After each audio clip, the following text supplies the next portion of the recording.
Madame la Présidente, mes chers collègues, la délibération qui vient de nous être présentée sur la mise en place des contrats régionaux de filière développant l'orientation, la formation et l'emploi dans les métiers de l'agriculture et de l'aménagement paysager est un projet pertinent et intéressant à plus d'un titre.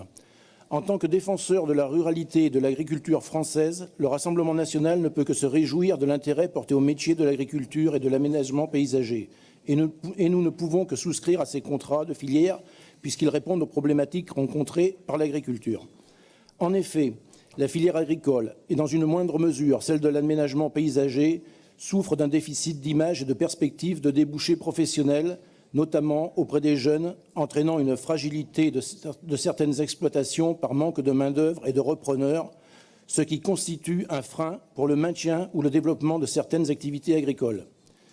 Il est donc intéressant de noter que les contrats de filière que vous nous présentez entendent remédier à cet état de fait en proposant une meilleure information et communication autour de ces métiers et de leurs débouchés et de permettre, dès le collège, un meilleur ciblage de l'orientation vers ces métiers.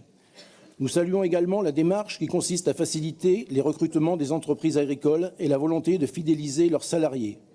De même, la volonté de mieux encadrer et sécuriser les parcours des employés saisonniers afin de créer une fidélisation accrue des saisonniers agricoles nous semble pertinente. Sur ce point précis, nous attirons toutefois votre attention sur le fait que les métiers agricoles nécessitent une flexibilité importante qu'il convient de ne pas encadrer de manière trop rigide, ce qui aurait pour conséquence de nuire aux entreprises et aux saisonniers. Nous attirons cependant votre attention sur le fait que les intentions louables de ces contrats ne sauraient cependant effacer les politiques néfastes de libre-échange qui sont les principales responsables du manque d'activité des métiers agricoles. En ratifiant le TAFTA, CETA et autres traités Union européenne-Mercosur, l'Union européenne et les gouvernements que vous soutenez ouvrent à la concurrence débridée nos marchés agricoles qui demain vont être submergés par les produits OGM gavés d'hormones et d'antibiotiques. Cette menace qui pèse sur l'ensemble de l'agriculture française et européenne risque de détruire l'agriculture de qualité que par ailleurs vous prétendez défendre. Comme si cela ne suffisait pas, le problème non résolu de la garantie des prix des denrées agricoles et des revenus trop faibles conduisent à la fermeture de centaines d'exploitations par an et un certain nombre d'agriculteurs au suicide. Alors que notre pays est le premier pays agricole d'Europe, 200 exploitations disparaissent chaque semaine, soit 10 000 exploitations détruites chaque année, et un agriculteur se suicide tous les 2 jours. Article de France Culture du 23 février 2019 sur la thématique du Salon d'agriculture. Ce qui fait des métiers agricoles les professions les plus exposées à ce fléau, 20 à 30% de plus que la moyenne nationale. Comment, dans ces conditions, pouvez-vous attirer les jeunes vers ces métiers? Comment leur promettre un avenir, alors que depuis les années 50, le nombre d'exploitations a été divisé par 5?